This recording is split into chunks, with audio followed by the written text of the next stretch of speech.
You're listening to QCast, presented by Qcella Media. Please consider giving generously to Qcella's nonprofit mission. To find out more about our mission and to make a donation, visit our website at qcast.qcella.org. Your tax-deductible donation will help us continue bringing you quality podcasts just like this one.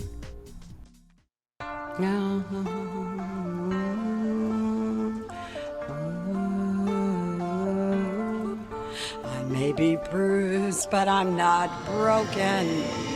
You can't take away my soul.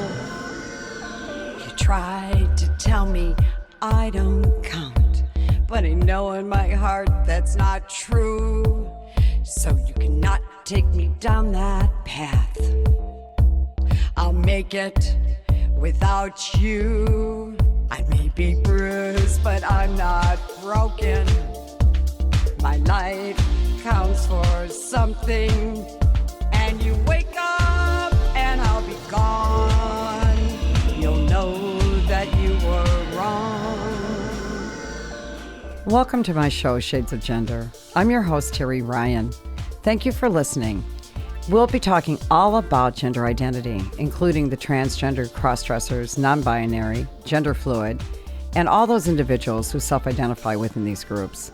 The definitions of these individuals are often misunderstood and certainly misused. Our goal is to identify these groups, listen to their stories and journey in life to get a better understanding of who they are and how they're doing in life.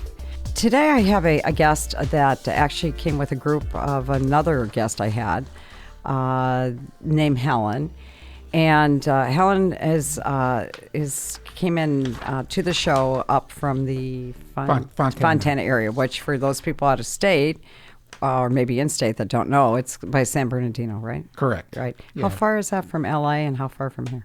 Well, it's about an hour from here, and about an hour into LA. And what is the claim to fame in Fontana? Well, we have the racetrack. Well, when you say race, it's like It's a NASCAR. Oh. Yeah. In fact, one year my late wife bought me a present and got me enrolled into the Richard Petty School of Driving. So I got to drive by myself in a NASCAR car. I did about 10 or 11 laps. Wow. And how fast? I got up to 140 miles an hour. How does that feel? Oh, it felt great. So exhilarating. Isn't that something? It is. 100, and you held the car. I mean, weren't you like scared to death? No, not at all.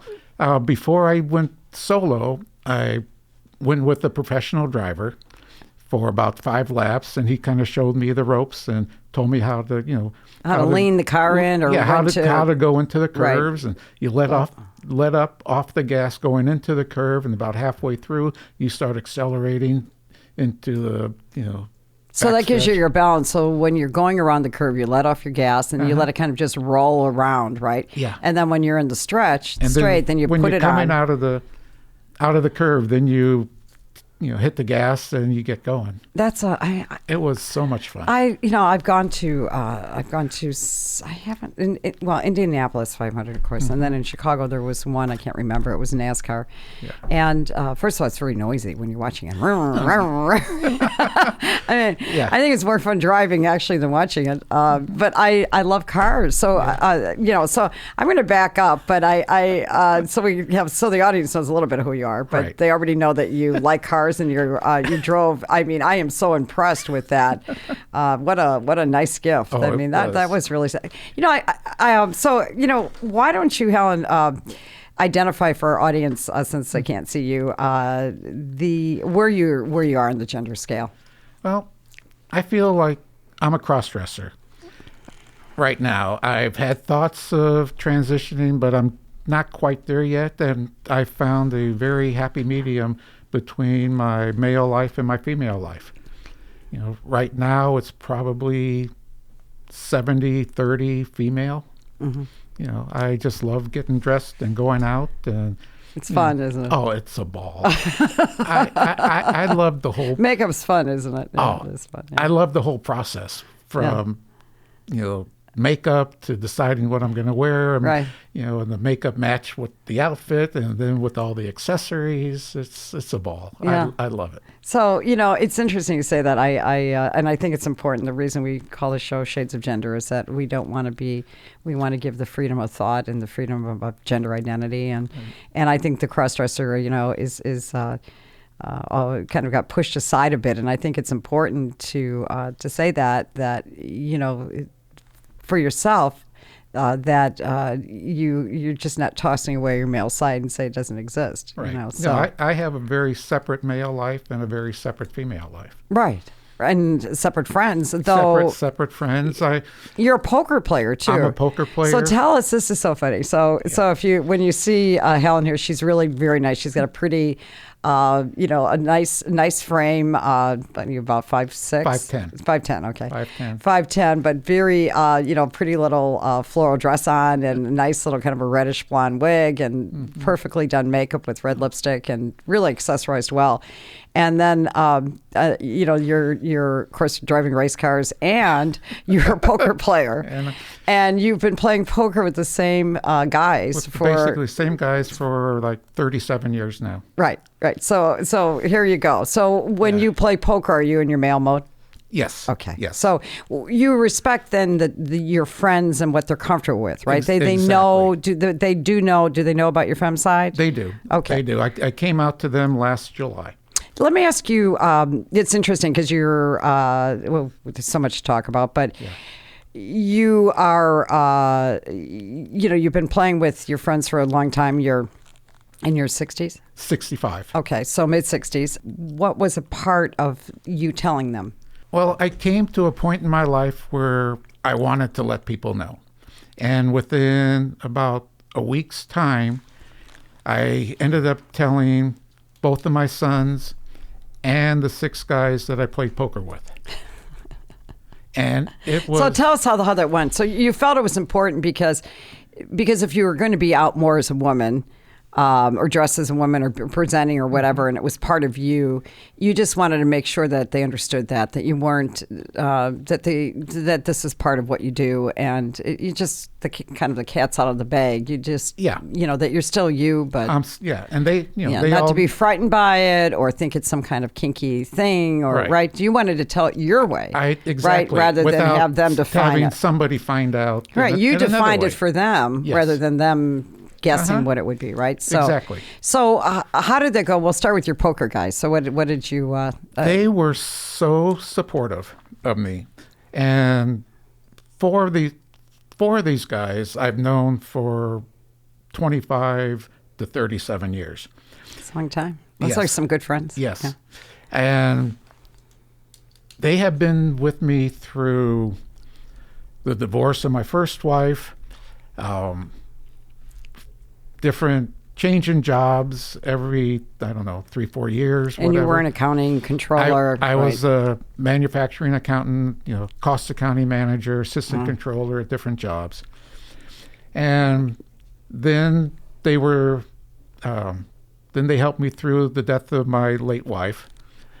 And I just kind of, one night after poker, I just said, can you guys just hang around a few minutes? And I want to, tell you guys something. And so, I told them, you guys have been through so many ups and downs. I needed to tell you what's going on in my life right now. And I told them, I'm a cross-dresser. I've been dressing now for almost 5 years. I've been out for about 5 years now. And I just felt it was time that they knew, Because I knew everything else about you. Yeah, and they've been through, I know, and I'm so sorry about your late wife. I know Thank she you. was your soulmate. Oh, and yeah. 20 years, right? together? Well, we were married for 16. We were together for 18. Yeah. Long. And the biggest loss of my life. In fact, this Saturday will be exactly 2 years and 2 months. I'm so sorry. And she was the one person who got me through. And she knew, why we're on this. I think this is an interesting story. I still tell people what you told me about your honeymoon, but But tell us a little bit about I know you're divorced from your first wife and you have a couple of kids. I have but, 2 sons and 6 grandkids. Okay, so you've got a very full family there. Yes. But with your, your late wife, how did you meet? And you told her, I know, up front because Yes. You wanted her to know, so you didn't have to deal with it later. Right. Tell us about her and how that went. Well, she found me on a Jewish singles website. We're both Jewish. And in fact, she had seen me about 6 to 9 months earlier, and she saw my picture online, but she thought I was too cute and I would not be interested in her. So she ended up dating somebody else for a while, and that didn't turn out too well. She went back on the site and saw me there, and then she emailed me and sent me a picture, and I was taken right from the start. And we emailed back and forth for a few weeks, and we talked on the phone for a few weeks, and then we met for lunch on a Saturday afternoon. And 3 hours later, we knew we would be together. So it was just an immediate connection. Immediately. I mean, we had people we knew in common. She lived in Ontario. I was in Fontana. We were like 10 minutes away from each other. So location was good. And the pictures were more current. So, right. Mm-hmm. So, because sometimes I hear on those sites, the pictures are like 15 years old. So, so you hit it off, this is your soulmate. Yes. So how do you then say, this is my other side that you need to see? We were coming home one night from the Hollywood Bowl. And on the drive home, we just got started talking. And I don't know how the topic came up, but I started talking to her about some fantasies of mine and some of the little kinky interests, and that I like to read stories about cross-dressers and female domination, that type of thing. And as we got into it more, I just let her know everything about me when the urge to start cross-dressing started. Which was when you were young, right? Yeah, when I was 8, 9 years old, right. Just like most people, I guess, found my mom's underwear drawer. Right. And I started It's pretty common. Yeah, I mean, somewhere between, I don't know, 5 to 9 or something. Yeah. So, I went through a phase with that and kind of locked it in a closet in the back of my mind. Because you didn't know what it was, exactly. Right? I mean, we're talking mid-60s, right? Which I hear over and over again. Yeah. It's that the dialogue. People now can the younger trans and even the cross-dressers have at least have some like their as people come out more, they have some kind of role model, right? To not feel like they're so crazy. Yeah, I grew up in a very male-dominated household. I have an older and a younger brother. My dad was a pharmacist. My mom stayed at home. Right. Very traditional family, Jewish family, right? Very Jewish family. And bar mitzvahed. All 3 of us were bar mitzvahed. Right. We grew up in Anaheim, right in the middle of conservative Orange County. Right. Yeah. So, and this is just like you just have to visualize. I think I always say, imagine.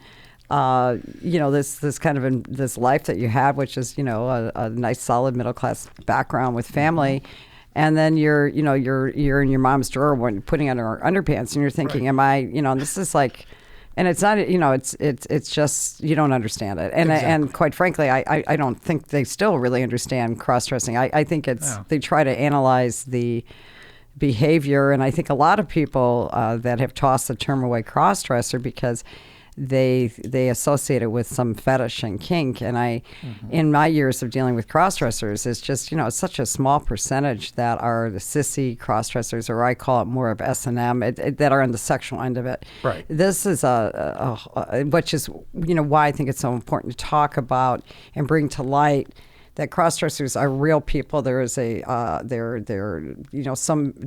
the femme side of them, but it doesn't necessarily mean I wanted to say it was dual gendered or dual whatever, but that it doesn't mean that it's sexually driven. Right. No, I was growing up. I was all into sports. I played baseball. I wrestled in high school, but I always had some feminine tendencies. I was probably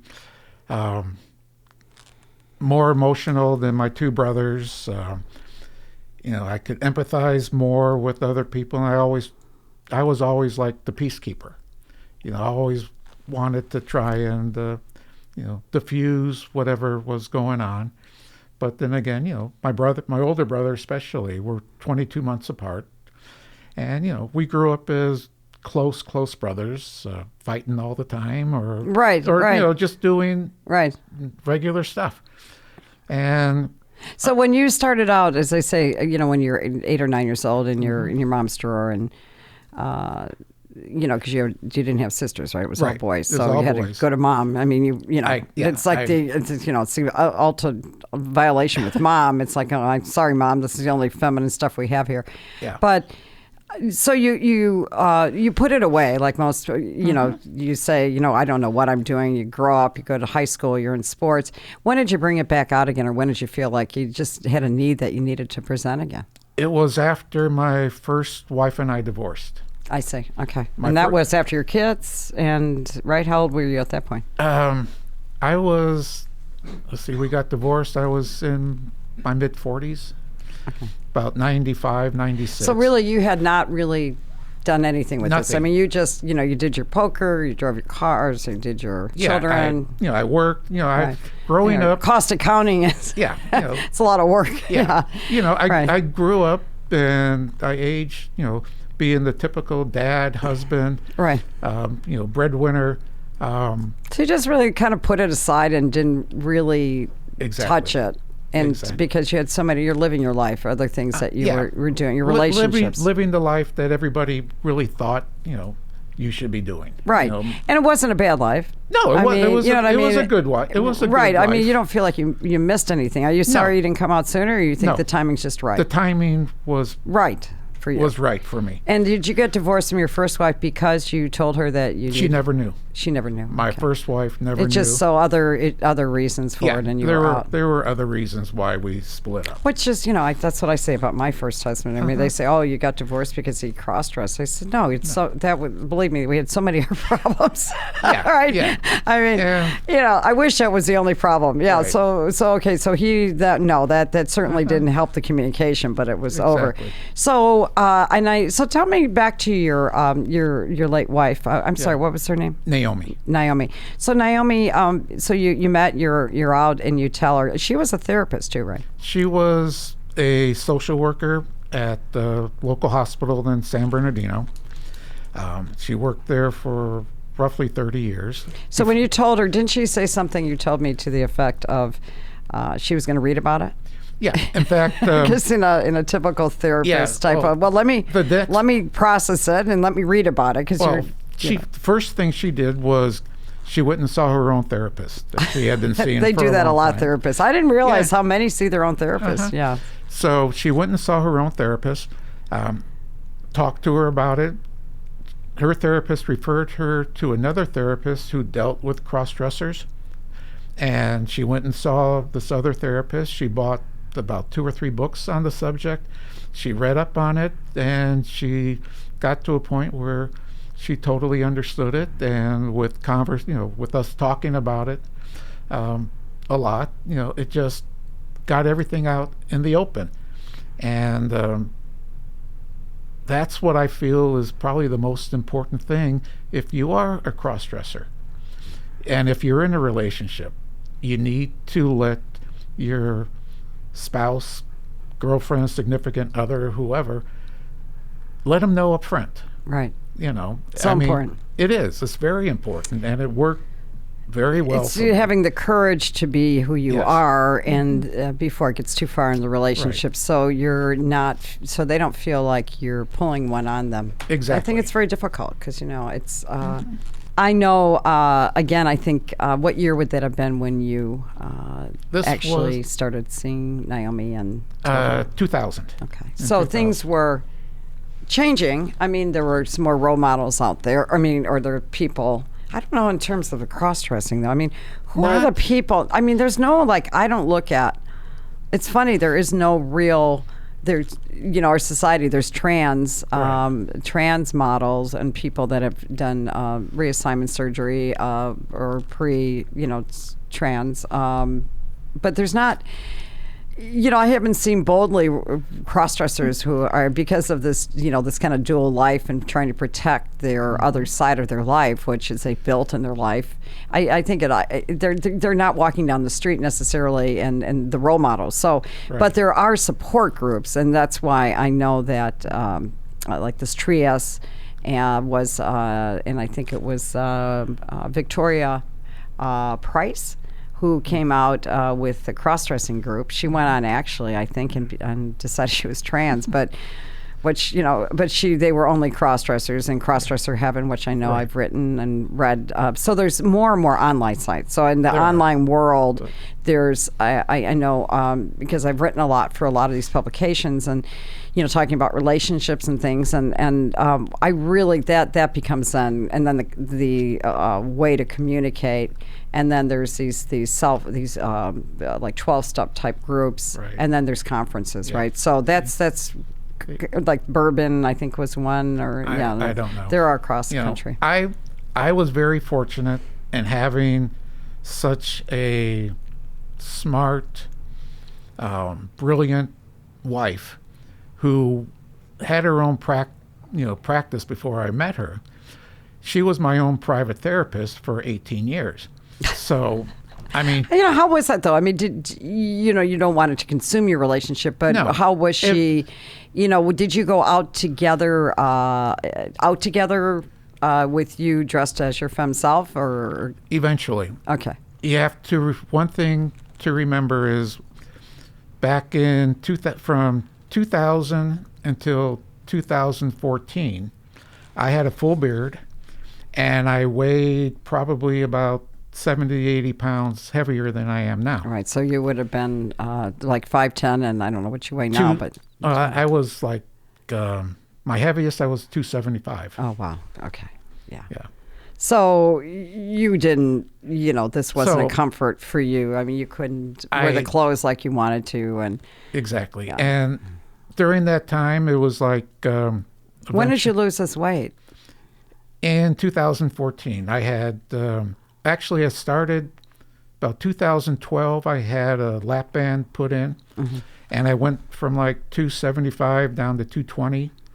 And after a couple of years, the band expanded, and I went back up to like 250.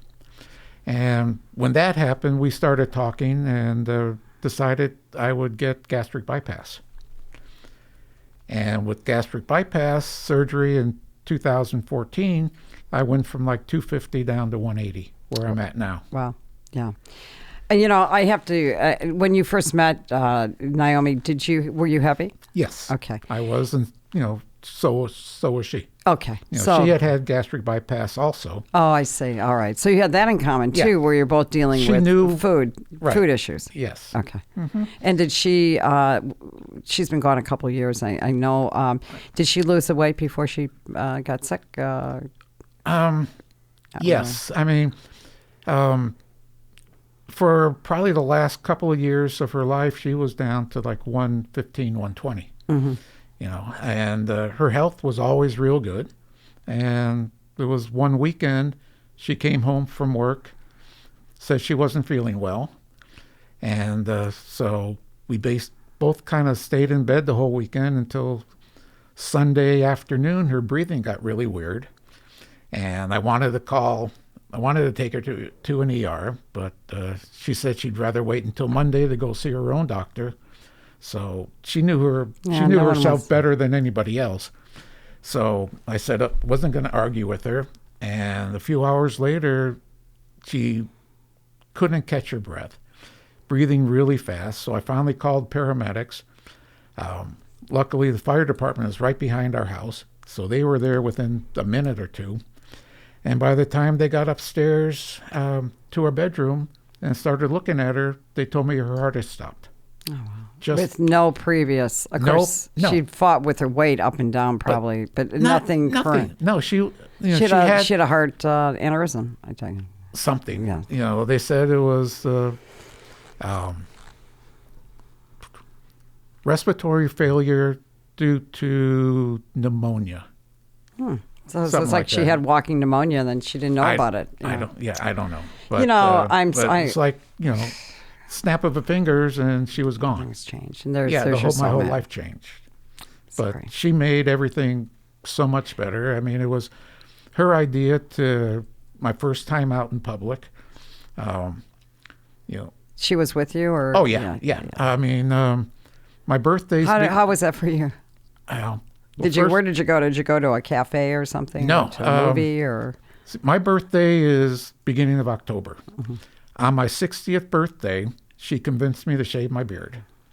And by that time, I was losing a lot of weight. And we were going to this Halloween party at, the end of the month. And we're trying to decide what we were going to go as. In the past, I would always go as a cowboy. And she would go as something, a witch or something else. Right, something pretty we're traditional. Yeah. So we're trying to decide what we were going to do. And she goes, why don't we go as twins, 1920s flappers? So I was all for it. So we went out, bought a wig and a costume. We both bought dresses, costumes and dresses. And she did my makeup, and we went to this costume party. And when we got there, at first, nobody thought I was a guy. I was able to pass as a female. And at the end of the night... Had you practiced with makeup over the years? Not really, huh? Not before that. Wow. Not before that. I mean, it's not like you had a lot of practice because you No, shelved it for so long, and then, you're doing some of it at home, right? Well, I didn't do any makeup at home because I had a full beard. Yeah, right. I wasn't thinking about doing makeup. So, so she did my makeup and we went. And at the end of the night, I ended up winning the costume Oh, contest. my goodness. Yeah. And you said, I'm pretty good at this and I like the way I look. Yeah, and it was fun. I liked that I was able to pass as a female. Right. And that, from there, she always said she discovered, she created a monster.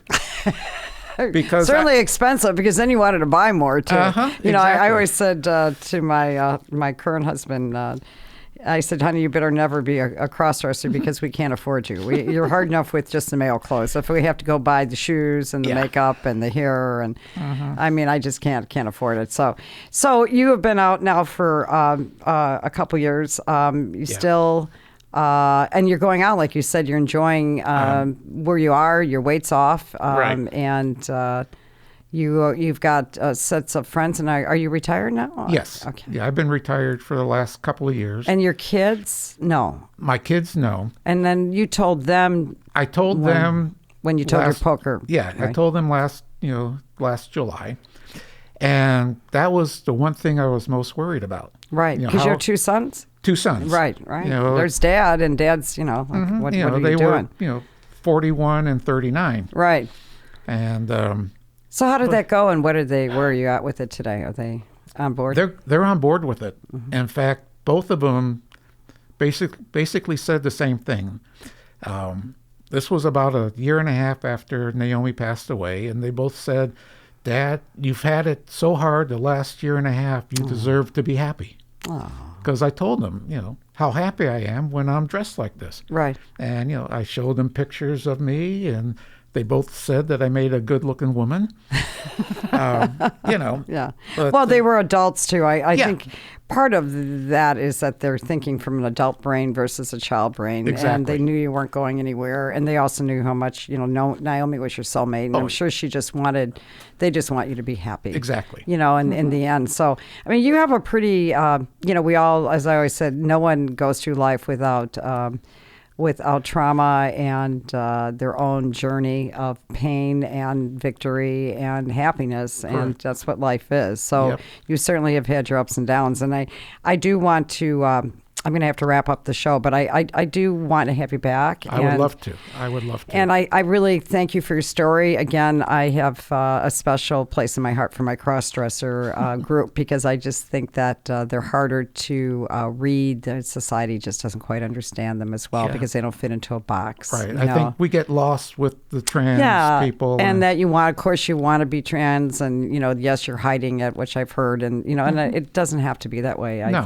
I think it's fair enough have to say there's a femme side to you, otherwise you wouldn't do it. Right. But- like I said, I've always had a femme side to Right, me. right. And why now- can't you do both? Yeah, exactly. Why can't you be both? I mean, you're doing who you are. You're being your authentic self. So. Yes, I am. So, Helen, thank you again. And I'd like to thank my audience tonight for tuning in to Shades of Gender. I'm Terry Ryan. And again, thank you. And you can get more information on our shows at kgay1065.com. Thank you again. Thank you.